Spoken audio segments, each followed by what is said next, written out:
this video, we are going to be working on hip flexor, pales and rails, so strengthening so that we can also get some more range of motion. There's an important aspect to this, which is why I'm making this video a little bit with this intro. We want to make sure that we're actually using our hip flexors for this. So we often have fairly weak hip flexors, just as humans who live in this modern age. So I want us to be as intentional as possible with the movement.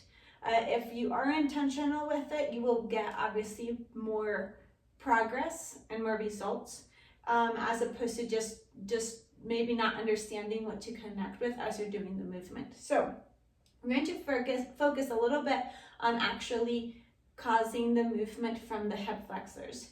So what I want you to do is, when in a kneeling position, I want you to think about drawing energy towards the front of your body from your hip flexor. So think about having a little bit of a tilt to your pelvis. So notice if your pelvis is kind of tilted downward or kind of towards the front of your body, you won't feel as much of a stretch, or like a flexion, I should say. You'll feel more of a stretch. If you tilt your pelvis kind of up and you feel like a more balanced pelvis, you should feel your hip flexors flexing a little bit. They should be talking a bit because you're actually working them here. So I want you to think of starting from this position.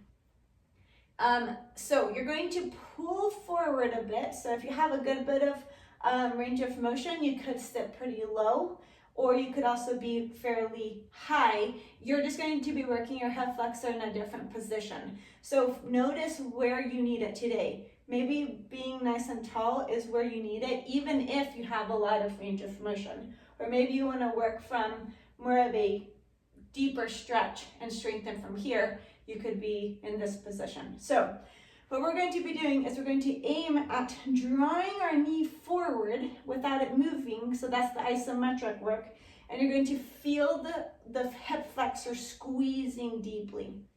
From there, we're going to think of pushing the knee back and even almost allowing our hips to sink a little bit deeper. And then you're going to pull in from there, and then maybe pull in a little bit deeper through, like you're trying to pull your knee behind you.